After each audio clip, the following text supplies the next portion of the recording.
Agora. Boa noite, é um prazer enorme ter vocês aqui conosco, sejam todos muito bem-vindos.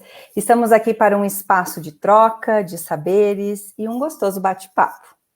Nós somos a equipe Sinapses, eu sou a Flávia Bolognese, sou psicóloga, nós temos a Michele Rocha, que é a nossa fonoaudióloga, e nós temos também no grupo a Thalita Diniz, que é a nossa neuropsicóloga. O Papo Terapêutico é um projeto do Sinapses e tem como objetivo trazer informações técnicas e de qualidade para as pessoas. Aqui é um momento onde nós vamos trazer convidados importantes, profissionais extremamente qualificados para fazerem as suas falas, onde eles são referências nos assuntos que nós vamos abordar. Lembrando que o Papo Terapêutico tem duração de 1 hora e ao longo desse nosso momento, vocês podem mandar perguntas aqui nos comentários diretamente. Então, o assunto de hoje é um assunto muito importante e nós vamos falar sobre alienação parental. E para contribuir com o nosso bate-papo, trouxemos uma convidada muito especial. Ninguém melhor, é uma referência nessa área, é a psicóloga doutora Vivian de Medeiros Lago.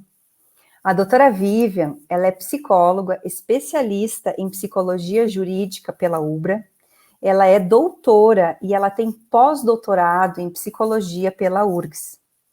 Também a Vivian é professora no curso de psicologia e direito da Unicinos. Ela é sócia proprietária da Expertise, avaliação e formação em psicologia. E ela também atua como assistente técnica em varas de família. Boa noite, doutora Vivian, seja bem-vinda. Boa noite, Flávia, muito obrigada pelo convite, prazer estar aqui com vocês, nessa modalidade aí, muito bacana que vocês criaram, né, que é o Papo Terapêutico. Obrigada pela tua participação.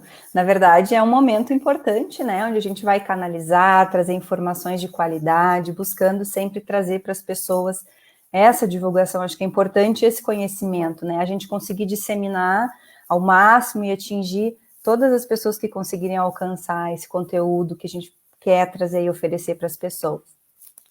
Mas, enfim, Vivian, vamos aproveitar o nosso tempo e vamos, então, dar início ao Papo Terapêutico, e eu gostaria, em sim, que tu trouxesse diretamente essa fala, assim, onde muitas pessoas, mas, Flávia, o que é alienação parental? Né? O que vem a ser alienação parental?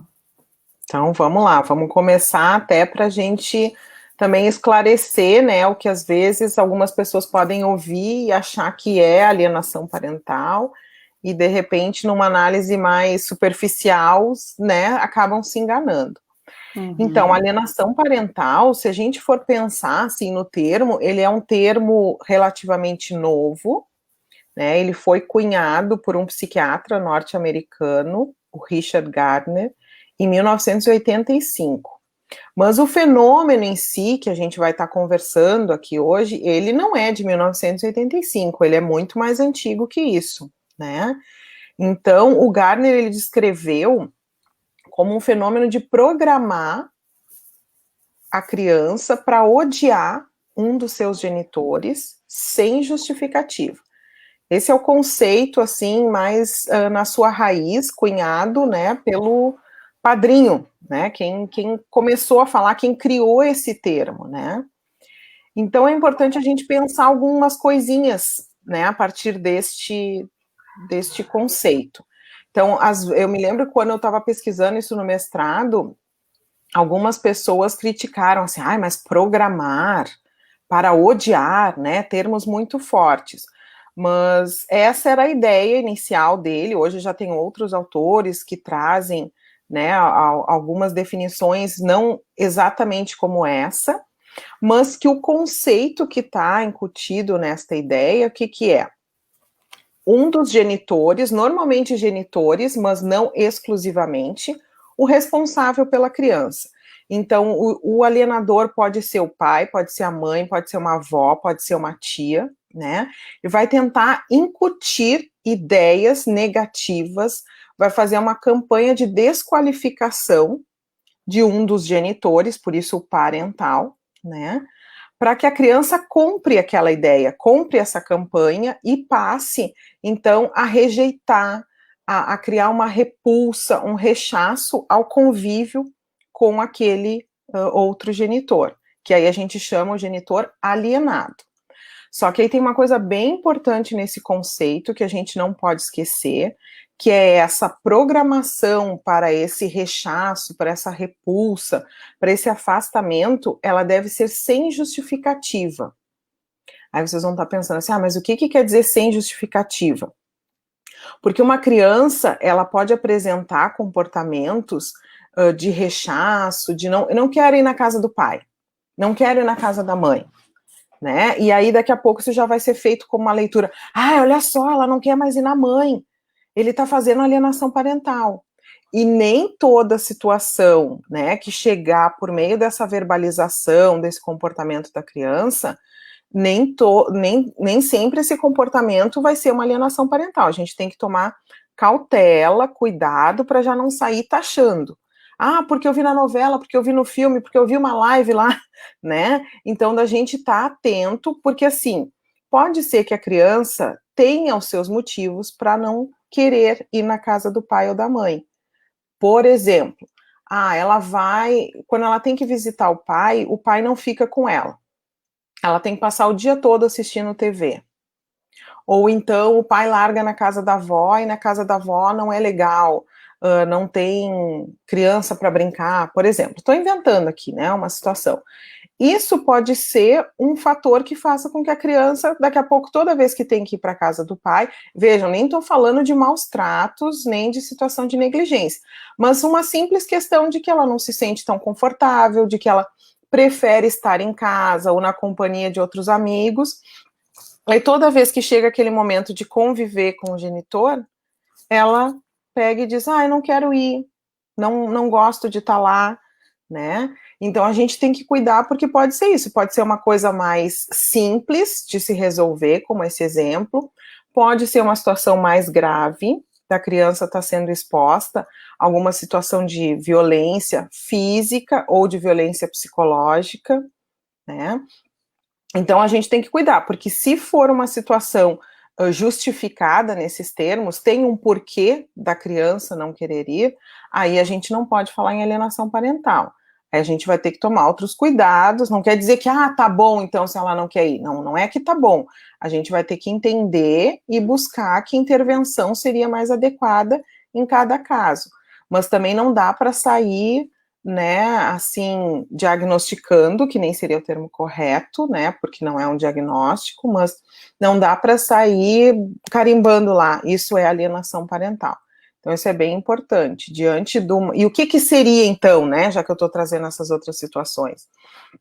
Tem que ficar claro que existe uma intenção desse adulto responsável, né, em denegrir a imagem, em promover esse afastamento da criança do seu outro genitor, né? Então, quer evitar o contato, quer que o sujeito perca qualquer direito de convivência.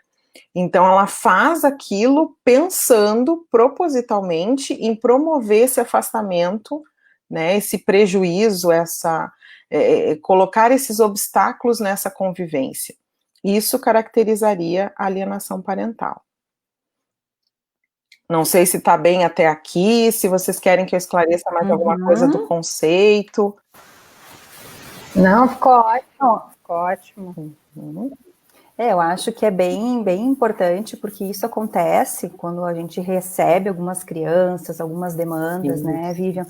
E muitas vezes eles mesmos, os próprios pais, às vezes já chegam com essa ideia, né, de, o meu filho, a minha filha sofre de alienação parental. E às vezes é importante a gente ter essa noção, o que realmente caracteriza, né, para que a gente tenha esse olhar, esse alcance. E aí também é isso, né, como que essa é uma outra pergunta, né, Vivian, dentro desse tema. Como que a gente consegue, como profissionais, como psicólogos, enfim, identificar esses atos? Quais atos são os mais comuns, quais situações são mais corriqueiras dentro da configuração, né, quando se encontra essa questão acontecendo. Perfeito, exatamente. Uma coisa que eu gostaria de comentar a partir dessa tua observação, Flávia, é que quando chega para a gente a demanda, principalmente para mim, por exemplo, que trabalho com avaliação, eu não trabalho com psicoterapia, né? Então, às vezes, quando chega aquela demanda muito redondinha, ai, doutora, eu vim aqui porque é um caso de alienação parental, que nem, né, tu trouxe ali. Quando já chega com essa ideia, assim, de que é alienação parental, aí, às vezes, tu até te pergunta, bom, então, por que tu veio para avaliação? Se tu já tem toda essa certeza, né, se já sabe o que é. E, por outro lado, a gente vê demandas também, já tive essas experiências no consultório, principalmente de mães, mais mães do que pais, nesse contexto que eu vou relatar agora, dizendo assim, Vivian, eu não sei se é alienação parental, eu nem sei direito o que é isso, mas, assim, a minha relação com meu filho está prejudicada. E eu quero ajuda, eu quero saber o que está acontecendo, né? Então, às vezes, a gente escuta situações, por exemplo, toda vez que o fulaninho volta da casa do pai, a gente demora um tempo para se reconectar. Às vezes é bem esse termo que as mães usam, tá? Eu vou dar um exemplo com mãe, daqui a pouco eu dou um exemplo com pai, com vó, né? A gente demora para se reconectar, ele chega emburrado, ele não quer falar comigo, ele fica muito agressivo. Aí depois de um dia, 2, aí as coisas voltam ao normal. Ai, Vivian, será que ele está sofrendo alienação parental? Bom, só por esse relato eu não posso dizer, nem que sim, nem que não. Né? Então, da gente ter essa cautela também de não ter essa pressa para identificar se é alienação parental ou não, né? E sempre pensar assim que é um conjunto de comportamentos, de fatores que a gente tem que estar atento, né? Eu vou elencando aqui alguns exemplos, mas eu sempre destaco assim, ou quando eu estou dando aula, ou quando eu estou dando uma supervisão, do quanto é importante observar esses elementos num conjunto e num contexto. Porque, por exemplo, já ouvi a pergunta assim, Vivian, eu dou presentes para o meu filho, e aí ele chega na casa da mãe, e a mãe diz que aquele presente não é bom, que tudo que eu dou é porcaria, e ela nem deixa entrar na casa. Né? Isso foi um pai que relatou, assim, ela, quando leva a mochilinha, tem coisas que ela já deixa na rua, que a mãe não deixa nem entrar em casa, porque veio do pai, e nada que veio do pai entra na casa, por exemplo. Tá? E como é delicado isso, né, Vivian? Como faz a criança, né? Como intimida, como traz consequências negativas para o psicológico dessa criança que sofre isso, né?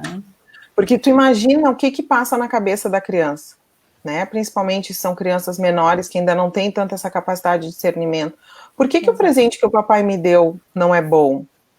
O papai me deu alguma coisa envenenada? Me deu alguma coisa estragada? Por que quando... eu gostei tanto daquela fantasia, sei lá, eu do Batman que o papai me deu, mas a mamãe disse que aqui não pode entrar. Né? Ou então começam nesse jogo também, que isso aí vocês também devem estar carecas de ouvir, de saber de alguma história, do tipo, vai só com a roupa do corpo para casa da mãe ou para casa do pai, né? Sim. E aí até ganha roupas e brinquedos novos lá, mas na hora de ir embora, não, tu deixa tudo aqui. Para casa do teu pai ou da tua mãe, tu não leva de volta. Então, se a gente pensar nessas situações que eu ilustrei, sozinhas, eu não diria assim, é certo que é alienação parental. São indicativos de que alguma coisa não está legal. Vamos averiguar mais, vamos ouvir os dois lados, né?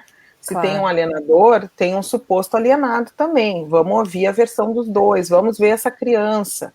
Né? No mínimo, eu diria que esses pais precisam de ajuda, precisam de orientação. Porque esse tipo de atitude, de comportamento, está prejudicando o quê? O tema do nosso papo de hoje, né?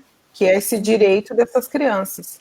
Exatamente. Onde que está o respeito ao direito dessa criança que ganha a fantasia do Batman, ou a camiseta do Inter, ou do Grêmio, ou sei lá eu o que ela ganha, e aí ela não pode levar com ela, porque ela só pode usar na casa de um ou na casa de outro. Que mensagem que a gente está passando para essa criança?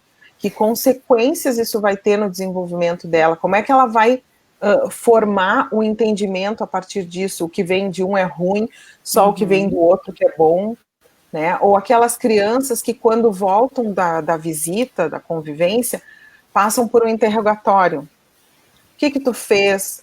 Onde é que tu foi? Teu pai tá com namorada? O que tu comeu? Ah, mas eu já te disse para não comer na casa do teu pai. Depois tu passa mal. Tu vai ter dor de barriga. Ah, deixa eu ver se tu não te machucou. Sabe? Já é um interrogatório, assim, meio que programado e forçado. E esse roxo aqui? Ah, mas tu caiu. Ah, teu pai não cuida de ti mesmo. Teu pai, sim, tua esses mãe. comentários que contaminam, né, essa questão, porque a criança, ela precisa e ela tem esse direito de se sentir amada, de se sentir importante pelos dois genitores. Exato. E essa dificuldade quando um desqualifica ou desconsidera a importância do outro na vida da criança, que é muito tóxico, e que a repercussão disso na clínica é extremamente difícil, e é complicado depois para reverter isso dentro, intimamente com a criança, né, Vivian? É que a criança perde a confiança, né, Flávia? Assim, ela perde a confiança com esses pais, ela passa a mentir muitas vezes, sente medo de contar, até coisas boas, assim, porque não sabe qual vai ser a reação, né, daquele pai.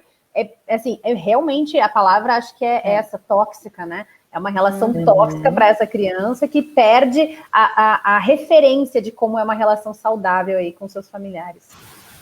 Isso aí. Realmente. Exato. Então, a gente tem que estar atento, muito atento a essas situações, né? Essa questão aí do desqualificar, isso pode vir de uma maneira mais direta e às vezes vem de uma maneira mais indireta, né? Mais sutil, que às vezes não fica tão facilmente identificável. Eu estava pensando aqui também em outros comportamentos, assim, tem esses que a gente estava falando, né, de voltar da casa do pai ou da mãe, e era esse o gancho que eu estava pensando no que a Thalita falou, do conflito de lealdade. Quando a criança é vítima desse processo de alienação parental, ela tende a se aliar ao genitor alienador, né, porque aquele alienador, ele desqualifica tanto o alienado, que a criança pensa, bom, então, se aquele outro não gosta de mim, não quer saber de mim, né, aquelas frases assim, agora a tua mãe arrumou uma outra família, ela casou de novo, ela não vai querer mais saber de ti, não vai mais vir te ver, né, o quanto que isso daí vai gerando nessa criança, daqui a pouco, esse medo, essa desconfiança, bom, então eu vou me agarrar no meu pai, porque daqui a pouco eu já não tenho a mãe, vou ficar sem o pai, então isso gera, né, esse conflito de lealdade, e isso pode ser muito prejudicial quando a criança se dá conta do que ela foi vítima, né. Outras situações, assim, também, que eu pensei para ilustrar, às vezes a gente vê a agenda do colégio preenchida sem o nome do pai, tem todos os dados da criança, o nome do pai está em branco, por exemplo, né. Mas aquilo é proposital. Colocarem o nome do padrasto. E aí, isso, também é dizer psicológicas, isso. Preencher, coloca o nome do pai, coloca o nome do padrasto, daí tu vai atender a criança, não é o mesmo nome, daí tu vai conferir, quando tu percebe a própria mãe, no caso, né, que foi o caso, alienou esse pai da própria ficha de cadastro, né, básico, e deve fazer isso com outros documentos, com certeza. Isso, eu tô acompanhando um caso que a mãe fez uma conta de Instagram para o filho, e botou o nome do filho com o sobrenome do padrasto. Sabe? Então, assim, isso por si só é alienação parental? Eu teria que, de novo, eu nunca saio dizendo que por um comportamento só é alienação, mas é um indicativo de que está se tentando apagar, né, a figura desse pai, apagar, desqualificar, excluir ele da relação. Então, a gente tem que ficar atento, sim, a esses comportamentos, e eles, num conjunto, podem, sim, confirmar uma questão de alienação parental. Vivian, nós temos uma pergunta que é assim: percebo muita dificuldade em provar alienação por parte do alienador. Somente a partir das avaliações psicológicas se pode fazer essa aprovação? Tá. Aí talvez essa pergunta seja dentro de um processo jurídico, eu acredito, né? A questão de provar, né? Eu acredito que seja. Bom, vou tentar ser objetiva, porque daria para a gente, né, estender bastante nessa pergunta. Mas dentro do direito tem diferentes provas, né? Tem provas documentais, tem provas testemunhais, tem prova pericial. Então, uma avaliação psicológica é essa prova pericial, tá? Que a gente tem essa previsão lá na Lei 12.318 de 2010, que fala da Lei da alienação parental. Ali fala da importância... É dentro de um processo, a pessoa falou agora. Isso, tá, foi Celso Alves que fez essa pergunta. Tá. Então, dentro de um processo, a perícia, ela é uma das provas. Mas claro que ela é uma prova importante, né? Porque é uma prova onde vai se ouvir, deve se ouvir, os dois lados, autor e réu, e a criança também, na medida do possível, e às vezes outras partes envolvidas.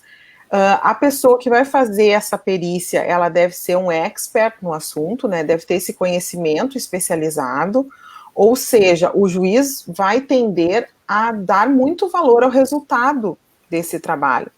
Porque, olha, foi lá, né, a Flávia, a Thalita, a Michele, a Vivian, são especialistas no assunto, né, tem lá o currículo, são pessoas que têm formação para avaliar esse tipo de situação, elas entrevistaram, aplicaram testes, enfim, e elas concluíram no laudo, né, que sim, que existe alienação parental. O que acontece, assim, eu vejo que muitas vezes existe uma resistência dos colegas em dar esta conclusão.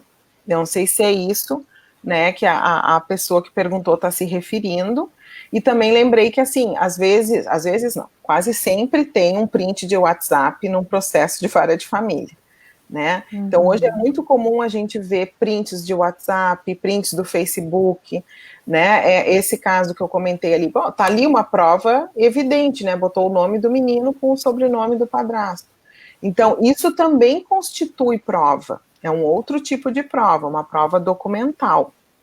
Então, conseguir comprovar que existe essa alienação vai depender desse conjunto de provas e, obviamente, do quanto que essas provas vão convencer o juiz ou não, né, de que o que está havendo é uma alienação. Mas eu acho que o que a pessoa quis dizer, né, eu acho que eu concordo, assim, muitas vezes os colegas ficam meio em cima do muro, assim, e não se posicionam. Já peguei muitos laudos que eu lendo ali toda a descrição, me lembro que tinha assim, uma porta-retrato que contém a foto do pai ou da família paterna, não fica nesta casa, isso ali estava dito pela perita, né, assim, apareceu isso por meio da perícia. Praticamente todo final de semana que o pai tinha o direito de visitação, tinha uma desculpa. Ah, não, hoje o fulaninho está doente. Ah, hoje tem uma festinha da escola. Ah, hoje tem não sei o que. Ele não conseguia exercer esse direito. Enfim, tinha assim, ó, 4, 5 comportamentos muito explícitos. Mas quando vinha a pergunta, existe alienação parental? Ah, não é possível afirmar. Então, eu sei que daqui a pouco, mas a Vivian está contraditória. Ela recém disse que tinha que ser cautelosa. Sim, eu confirmo, tem que ser cautelosa. Mas se eu tenho vários indicativos, no mínimo, eu vou ter que dizer, olha, tem vários indicadores, indicativos, que corroboram a tal questão da literatura, ou que está disposto na lei, e, portanto, porque assim, já pegando um outro gancho, que aí eu acho que a Thalita também vai contribuir, a gente tem que pensar quais são as consequências disso para a criança.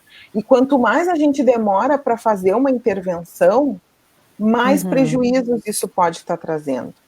Então, assim, um colega que faz uma perícia, faz uma avaliação, identifica isso, e daqui a pouco, não tenho certeza se é alienação ou não. Então tá, então não quer chamar de alienação, não chama, mas chama atenção para que esses comportamentos não estão sendo benéficos para o desenvolvimento da criança. Isso eu acho que é o que é mais importante, porque, ter ali a conclusão se é alienação parental ou não, mais do que daqui a pouco uma sanção para o genitor alienador, eu acho que a gente tem que ter esse olhar para a criança, para o adolescente, né? O que isso está prejudicando agora ou até futuramente na vida desse adolescente ou criança. Claro. A repercussão disso é muito grande, né? Exato. E aí faz parte também dessa nossa próxima pergunta, né, Vivian? A gente identifica esses atos alienadores, né, a partir desses exemplos, a partir das evidências que se traz para o consultório, das demandas que aparecem, mas e aí, assim, quais as consequências de uma alienação para as crianças que sofrem disso? Eu acho que eu falo algumas e depois a Thalita compartilha aqui também da experiência dela, né? Assim, o que a literatura traz são sentimentos de baixa autoestima, dificuldade de confiar nas pessoas, né? Sintomas, assim, a longo prazo na vida adulta, né? De uma culpa muito grande, possibilidade de desenvolver depressão, quando se dá conta, né, que foi vítima desse fenômeno, casos até de suicídio, né? A literatura aponta também.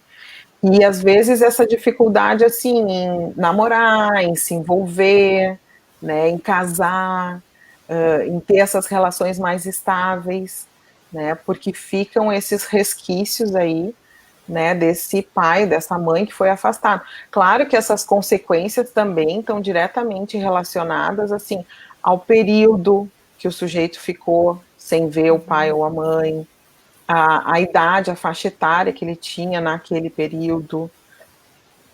Então, tem outras variáveis que a gente também tem que considerar, né, e que podem acontecer, assim, de ter problemas com figura de autoridade, né, aquela questão que a gente estuda também de ausência de ambivalência, a coisa ou é toda ruim ou é toda boa, mas não consegue integrar, assim, que existem aspectos ruins e aspectos bons também. Eu acho importante, né, complementando a fala da Vivian, colocar que, assim, quando nós temos um processo de divórcio, as crianças elas vão apresentar comportamentos difíceis também. E isso independe de ter ou não uma alienação parental. E eu acho que isso é muito importante ficar claro para as pessoas, né? Teremos sentimentos de ódio, baixa autoestima, raiva, muitas vezes, é bem comum, porque essa criança, ela perde a sua referência, né, de pai e mãe em casa, muitas vezes troca de casa, muda sua rotina, algumas crianças passam a ter uma guarda compartilhada, e eu vejo que isso às vezes é bem sofrido para elas, dessa divisão, tem um sentimento de ambivalência também, dessa questão assim, quem que eu devo agradar, não devo agradar, o que eu devo falar. Então, mesmo que não haja naquele momento, naquela família, uma alienação parental, naturalmente essa criança vai apresentar, né, processos difíceis de baixa autoestima nesse processo de separação, porque é um luto, é uma perda difícil. Então, eu acho que cabe a gente lembrar isso para que as pessoas também não se apavorem ao se separar, começar a perceber, ah, meu Deus, mas meu filho está tendo esses comportamentos, então ele está sendo alienado. Não necessariamente. Esse é o motivo, inclusive, que a gente coloca a importância de procurar um profissional, porque o profissional vai conseguir dizer para vocês, né, se é uma alienação, se é um processo natural de luto que essa criança está passando pelo processo de divórcio, se tem alguma questão de manejo inadequado entre os pais, porque às vezes os pais não sabem, nem sempre é uma questão que eles fazem de propósito, que eu noto muitas vezes, assim, não entendo, Thalita, eu estou fazendo isso, eu não tinha me dado conta que isso podia estar prejudicando, né? E eu acho assim, tem outra questão, né, que assim, tudo isso que vocês estão colocando pode repercutir também no desempenho escolar dessas crianças, né?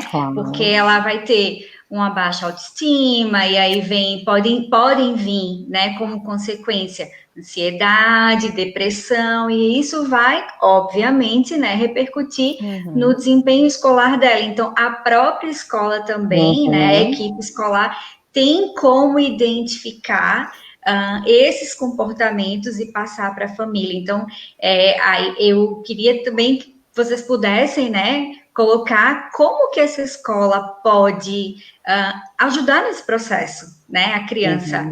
Às vezes, a família não consegue ou não quer perceber, mas a escola está ali também para dar esse suporte, né? Como que eles podem ajudar nesse processo? Acho que no momento que identifica isso, né, que tu tá trazendo, Michele, de bom, era uma criança que tinha um desempenho bom, ótimo, e aí a escola começou a perceber, assim, um comportamento daqui a pouco mais distraído, mais agitado, né, a criança não consegue se concentrar, baixa o seu rendimento, né, de poder buscar entender o que está acontecendo. Né, também já não sair logo com rótulos. Isso é outra coisa que eu também sempre defendo nas aulas, assim, né, de às vezes, mas aquilo ali, mas coitadinho, é filho de pai separado. Não, né, mas muitas pessoas têm um certo preconceito com, aquele ali, coitadinho, os pais separados, deve ser por isso, né, e às vezes pode ter alguma relação, mas essa relação, ela é mais momentânea, assim, naquela fase de transição, né, que nem a Thalita falou. Hoje a gente tem muito isso do compartilhar os lares, né, então às vezes pode ser uma coisa que apareça na escola, porque a criança está estressada com essa situação de ter que ficar uma semana na casa de um, uma semana na casa do outro, ou às vezes 2 dias na casa de um, 2 dias na casa do outro, esquecer o caderno, não sei aonde. Tá, agora com a pandemia tá um pouco diferente, né? Mas assim, esquecer o caderno, diferente até ali, porque também precisa dos materiais para assistir a aula online, aí o pai não pôde acompanhar porque estava trabalhando, aí a mãe já reclamou, porque quando vai para casa do pai, já não acompanha a aula, aí a escola chama para entender o que está acontecendo, né, será que realmente quando está na casa de um ou de outro, acompanha mais ou menos a aula, né, então acho que a escola tem esse papel de buscar contextualizar e muitas vezes fazer um encaminhamento para essa família. Olha, eu acho que não está legal, fulaninho está apresentando prejuízos, eu sugiro que vocês busquem um profissional, né, para ver que medidas que a família pode tomar, né, para ajudar. Em algumas situações pode ser que venha essa situação da alienação parental, em outras pode ser que não tenha nada a ver, né? Isso também muitas vezes tem diferença conforme o quanto de mudança a criança está tendo que lidar a partir do divórcio. É a mãe que saiu de casa, mas eu vou continuar em casa morando com o pai. É uma situação. Mãe e pai trocam de casa, e aí a criança com isso troca de escola, troca de bairro, às vezes pode trocar de cidade. Poxa, ela está tendo que lidar com várias mudanças, né? E aí, às vezes, não tem nada de alienação parental, mas tem um processo ali de readaptação, né, que envolve o divórcio, que envolve uma nova configuração de lares, né, de tempo de convívio com um e outro. Bom, se antes eu almoçava todos os dias com meu pai e com a minha mãe, agora eu vou ter que me adaptar com outra realidade, né? Então, a criança pode ter esses comportamentos na escola, desde alguma coisa mais introversiva, até alguma coisa mais agressiva, com ou sem alteração no desempenho escolar, né? Mas aí, sendo situação de divórcio, eu não penso que a escola tem que estar atenta. E, diante disso, contatar a psicóloga da escola, que vai fazer essa busca da família, que vai entender esse contexto, né? Eu acho que mesmo com essa questão assim de entender que faz parte do processo essas mudanças, é fundamental que essa família, essa criança tenha um acompanhamento psicológico, né? Para que ela lide, passe por essa situação da melhor forma possível, né? E mais resiliente. Eu acho que isso é muito importante, porque as pessoas têm a ideia de assim, faz parte, é um período, ok, mas está sendo muito difícil para essa criança e para essa família. Por que não a gente facilitar um pouco, fazendo todo um processo de psicoterapia, ajudando ela a entender melhor tudo isso, entender seus sentimentos, de como lidar com isso, né? Isso é fundamental. Pode fazer parte, pode ser difícil, mas ela não precisa passar sozinha por isso, né? Não. Acho que isso que tu destaca, né, Thalita? Ela pode ter esse apoio. E outra, né, às vezes os próprios pais ficam desorientados um pouco, né, gente? Acho que talvez, exceto quem já esteja no 3º casamento, né, quando é a primeira vez que tu te separa, e com filhos, fica aquilo assim do tipo, bom, eu não sabia ser pai ou mãe, aí agora eu aprendi, mas agora eu tenho que aprender a ser pai ou mãe, mas um pai ou mãe divorciado. Ou seja, como é que eu reorganizo a minha comunicação, a minha relação com o meu ex-marido, com a minha ex-mulher, mas que continua sendo o pai da minha filha. Né? Então, às vezes, também a própria família precisa de orientação, né? Do tipo, tenta fazer assim, não faz isso, busca daquela forma. Olha, mesmo quando tu não fala, assim, alguns, como a gente estava falando antes, não é explícito a coisa do tipo, o teu pai não presta, não te procura, mas é aquela coisa mais subliminar, assim, né? Então, de poder também sinalizar isso para essa mãe, para esse pai, e mostrando para eles que no final de tudo, quem é o maior prejudicado é a criança, né? Às vezes são adultos que estão cegos de raiva, né? No sentido de estarem magoados, estarem ressentidos, né? Usam a criança como uma forma para atingir o outro, né? Como uma vingança. Isso aí faz parte do funcionamento da alienação parental, né? Eu tenho tanta raiva do meu ex que eu não acredito que ele possa ser um bom pai. Então, às vezes, vem um discurso do tipo, mas, doutora, eu estou tentando preservar a minha filha. Eu quero o melhor para ela, eu quero protegê-la. Por isso que eu não quero que ela conviva com o pai. Está errado, né? Assim, de novo, voltando lá para o início da nossa fala, salvo se tiver alguma situação que justifique, né, a criança ter essa repulsa, esse rechaço, foi maltratada, comportamentos negligentes. Mas se não tem nada disso e a gente percebe, fica claro que é uma questão assim do âmbito conjugal que está transbordando aí para esse âmbito parental, né, isso está inadequado. E essa mãe ou esse pai precisa, assim, ser advertido, ser orientado, né? E às vezes pode ser a escola que faça isso. Que nem todo mundo tem tão claro isso que a Thalita trouxe, assim, de, poxa, o quanto é importante, que luxo seria se todas as crianças que estão passando por um processo de divórcio em casa pudessem ter um acompanhamento profissional. A gente sabe que não é essa a realidade, né? A maioria, ou alguns até sim se submetem, já estavam antes, até procuram antes para do tipo pedir uma ajuda para passar por esse processo, mas muitos não, né? Então não são todos que têm esse luxo. Então, no mundo ideal, todo mundo vai para terapia. No mundo real, a gente pode fazer outras orientações, oficina de parentalidade, né? Trabalhar de outras formas para que essa família consiga se reorganizar nesse processo de divórcio, né? Porque eu acho que a alienação, ela é uma disfuncionalidade que surge aí nesse processo de divórcio, que não precisava, que podia ser mais tranquilo, que podia ser focado no bem-estar da criança, né?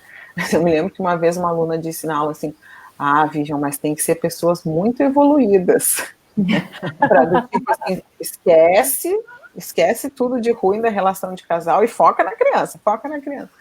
Eu entendo o que essa aluna quer dizer, não sei se muito evoluídas, precisa ter um certo grau de maturidade emocional, sim, né? Acho que uma terapia faz a diferença, né?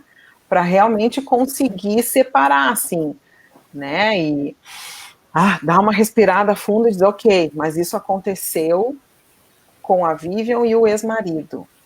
Agora eu tenho que pensar na Vivianzinha e no pai, né? Então, como que vai ser essa relação e como que eu vou trabalhar isso em mim para que essas questões não interfiram, né? É um desafio, né, gente? Assim, falar que a gente está conversando sobre isso, ou na teoria, separar, né, o conjugal do parental. É muito grande, Vivian, esse desafio, porque existe uma grande resistência, por mais que dentro do consultório a gente ofereça essa fala do quão nocivos são alguns comportamentos que os próprios pais oferecem para os seus filhos com relação a essa alienação, e a resistência desse entendimento.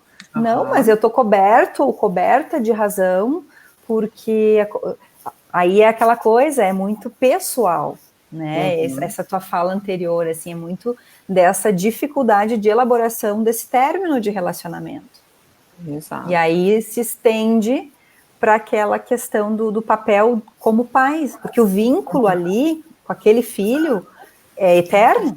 Os pais vão ser eternamente pais daquela criança. Então é isso que precisa ficar muito claro. E Flávia, pegando o teu gancho, sabe que às vezes no consultório parece uma coisa boba, assim, mas a gente tem que dizer, ok, que às vezes a gente se dá conta, né, bom, se separou é porque, enfim, não atingiu as expectativas, divergiu ali, enfim. mas é o pai ou é a mãe que aquela criança tem. E o outro genitor tem que respeitar isso. Ele pode não ser o melhor pai do mundo, ele pode ter os seus defeitos, ele pode ser diferente daquilo que eu imaginei, que eu projetei para minha filha, mas eu não posso tirar esse direito dela. Ela vai ter que aprender a conviver com esse pai, com as suas qualidades e com seus defeitos. E a gente aprender com isso também faz parte de um crescimento, né? Bom, a minha mãe tem X e Y atrapalhações, o meu pai tem W e Z. E aí eu vou arrancar o melhor desse pai, dessa mãe, alguns defeitinhos vão vir juntos, mas aí eu vou constituir, né, a minha identidade, a minha personalidade. E a criança, ela não pode ser furtada desse direito, né? Então, às vezes, dá vontade de dizer assim no consultório, pois é, mas agora é tarde demais, agora já é o pai. Né? E agora não pode simplesmente, não, esquece, tira esse e vamos botar outro no lugar. Não pode, gente. E alienação parental muitas vezes é isso, né? Tem um documentário que vocês devem saber, e acredito que o pessoal que está nos assistindo também já tem ouvido falar, que é A Morte Inventada, que é um documentário que fala sobre alienação parental, mais antigo, tem um mais novo, que é Tranças. Tranças tem alguma continuidade agora, eu não me lembro.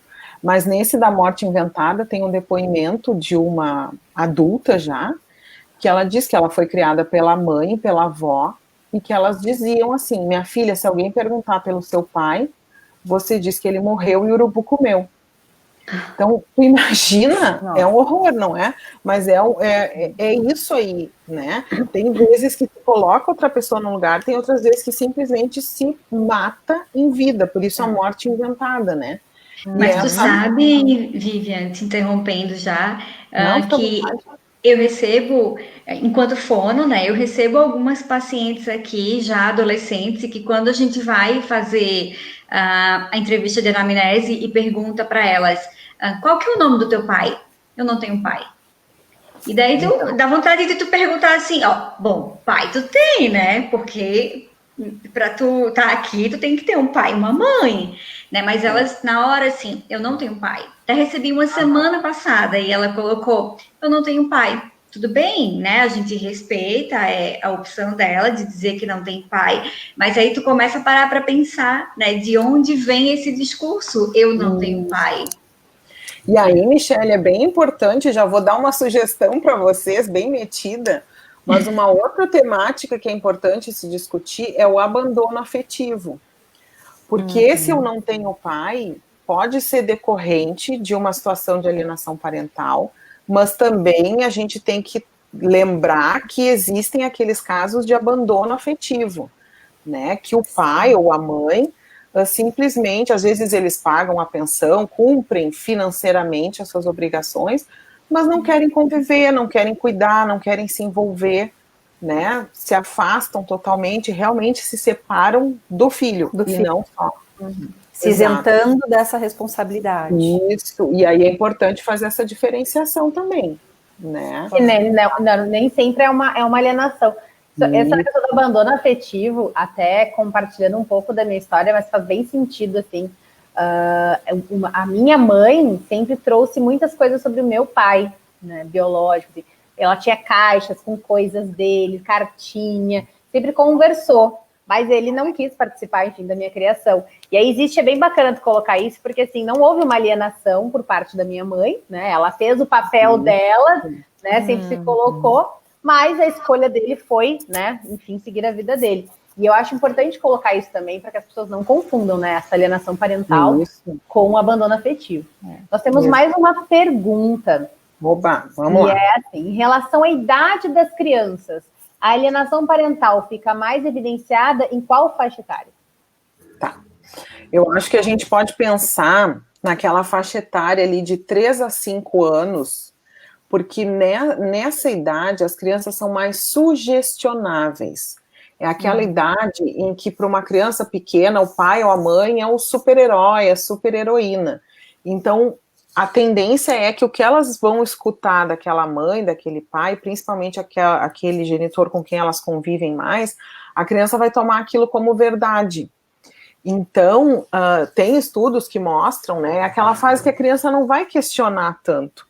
Então, se a mãe disser, olha, hoje era o dia do teu pai vir te ver e ele não veio, papai não gosta mais de ti, não quer mais saber de ti, né? Diferente da postura ali da mãe da Thalita, não, vai alimentar uma coisa que às vezes pode até ter alguma parte de verdade, outras vezes é tudo inventado, né? Porque pode ser que esse pai esteja impedido de fazer algum contato com essa criança por alguma determinação judicial, né? Pode ser que exista uma suspeita de abuso, enquanto se esclarece, ele não pode ver. Mas isso é contado de uma outra maneira para a criança. Então, eu diria assim, a alienação parental não tem idade para acontecer, mas se a gente for pensar nessa pergunta, o que me ocorre de responder é isso. Essa faixa aí das crianças pré-escolares é muito mais fácil de induzir ao erro, né, de sugestionar. E aí, nesse sentido, não é à toa que vem muitos casos para o consultório, principalmente de falsas acusações, ou de suspeitas, né, de que seja uma falsa acusação de abuso sexual, nessa idade, porque a criança maior, ela já se expressa melhor, ela já não é tão facilmente induzida, né, então, assim, a gente vê muitas situações em que o pai chega lá apavorado, doutora Vivian, estou sendo acusado de abuso sexual, mas olha que horror, e aí, muitas vezes, realmente, a gente acaba percebendo que é uma das formas, né, mais graves de alienação parental, e que não procede a acusação de abuso. Existem situações que são também, né? Mas aí, de novo, dá tema para um outro papo terapêutico. Mas de pensar que existem, sim, essas formas, né? Essa forma mais grave, e que é uma maneira, assim, que assusta o judiciário.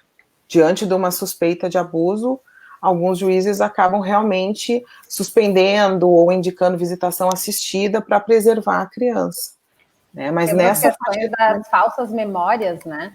Isso. Realmente, dá para fazer outra live sobre isso, mas é bem. Aí é com a neuropsicóloga.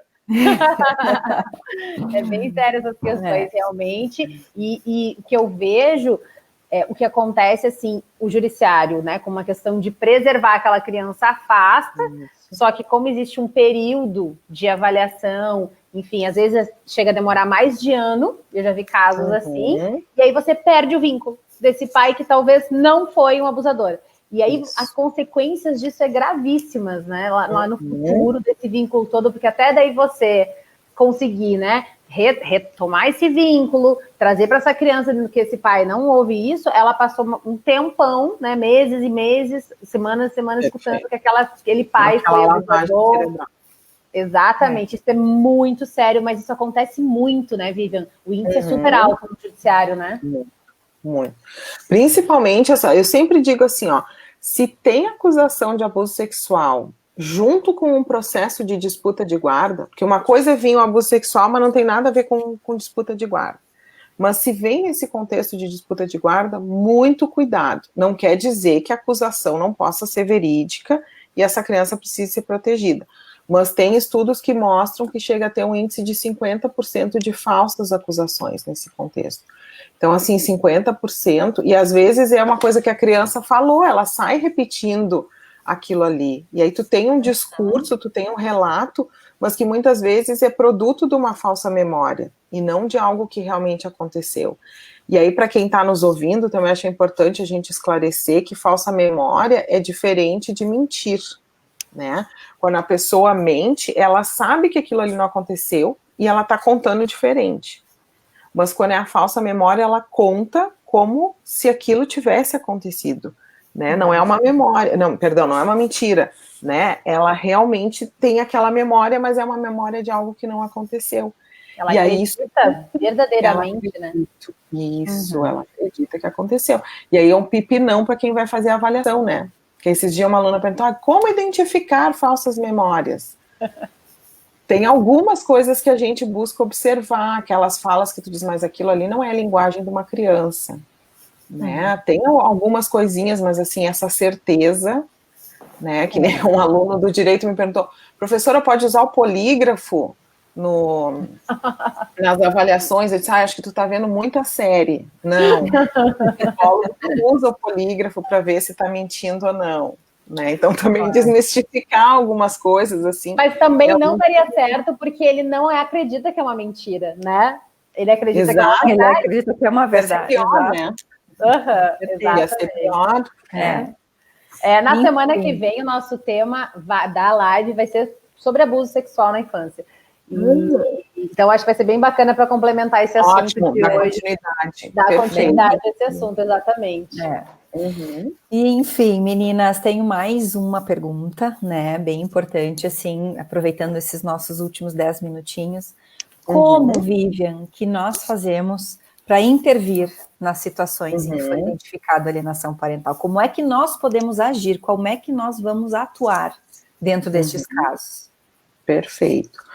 Acho que tem a questão da perícia, que a gente tinha falado antes, né? Acho que no momento que se conclui por alguma coisa indicativa, ou às vezes até mais veementemente, assim, concluindo que existem as sanções jurídicas, né? Que o juiz pode dar uma advertência, ele pode aplicar uma multa toda vez que for o direito de convivência do genitor alienado e o alienador tentar impedir. Esse alienador pode ter que pagar alguma multa. O juiz pode impor, né, como uma determinação judicial, que o genitor, a genitora, a alienadora se submetam a acompanhamento psicológico.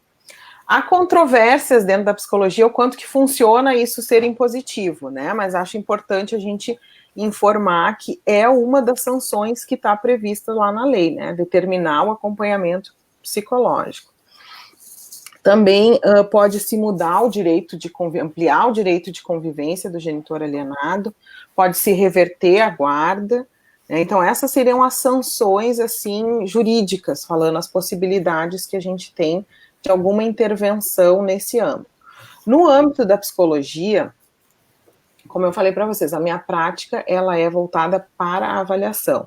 Então, eu não trabalho hoje, atualmente, assim, com essa questão da intervenção, mas eu acredito muito num trabalho sistêmico, de envolver toda a família, né, uma intervenção, uma psicoterapia, para que aquele genitor, principalmente o genitor alienador, se dê conta dos danos, dos prejuízos que ele está causando ao seu filho, à sua filha. Né? Então, eu penso que esse tipo de intervenção seria o mais benéfico e o que a gente tem a fazer. Em relação ao genitor alienado, acho que tem outras alternativas, que é principalmente se esse genitor fica muito tempo afastado do convívio, o psicólogo também pode ajudar nesse processo de reaproximação, com visitas assistidas, com sessões conjuntas, né? Porque não dá para simplesmente só largar um pai na frente de um filho que estão há anos sem se ver, ou às vezes que nunca se conheceram, né? Porque daqui a pouco existia uma alienação desde bebê, né? Ou escondeu a gravidez, enfim, tem N situações aí. Então, dependendo de cada caso, mas acho que a psicologia tem um papel muito importante nisso, assim, de conscientizar esses pais, por um lado, aí dessa questão do alienador, e do alienado com a criança, de trabalhar nessa reconstrução do vínculo. Sem contar a terapia para a criança, né? Para lidar com isso tudo que a gente conversou aqui desde o início, assim, né? De conflito de lealdade, de daqui a pouco se sentir livre para expressar, né, o que está sentindo, ou para poder chegar para a mãe e dizer, eu fui lá na visita da casa do pai, estava muito legal, a gente brincou, a gente se divertiu, e ele poder contar aquilo e não ficar com medo de, qual vai ser a minha penalidade agora, porque eu disse para a mãe que eu fui na casa do pai e gostei, né? Então, para que as crianças possam realmente ter esse direito, assim, de se expressar, de serem respeitadas, de poderem gostar tanto de um quanto de outro. Né? E aí eu acho que a psicologia tem um papel importante em promover isso, ou tentar promover com essas famílias aí envolvidas na alienação. Com certeza, né? Vivian, nossa, foi maravilhoso assim te ouvir, foi ótimo entender um pouco mais sobre alienação parental e poder transmitir tudo isso, esse conhecimento para as pessoas que precisam e os profissionais também que acompanham e que podem acompanhar depois, né, esse momento, esse papo terapêutico. Achei muito rico, né, essa questão de falar sobre alienação, a repercussão que as famílias sofrem com isso, as questões emocionais também envolvidas. E quero, assim, fazer um pedido, assim, para que a Thalita, para que você também deixe, assim, uma mensagem, né, para que fique algo, assim, dessa fala de hoje para as famílias, para as pessoas que sentem, que precisam ouvir isso. Eu acho que uma mensagem que a gente pode pensar é assim, ó, diante desses comportamentos que a gente foi elencando ao longo aqui da nossa conversa, que não tomem atitudes precipitadas, né? Nem os familiares e também nem os colegas profissionais, né? Que façam uma avaliação com cautela, né? Que não saiam assim, como a gente fala, aquela coisa afobada, já criando rótulos, né? Que analisem realmente a situação e sempre priorizando as crianças ou adolescentes envolvidos. Acho que isso é importante. Entender da dinâmica desse ex-casal vai nos ajudar muito, mas eu entendo que o foco, que a prioridade tem que ser sempre o menor prejuízo possível para essas crianças.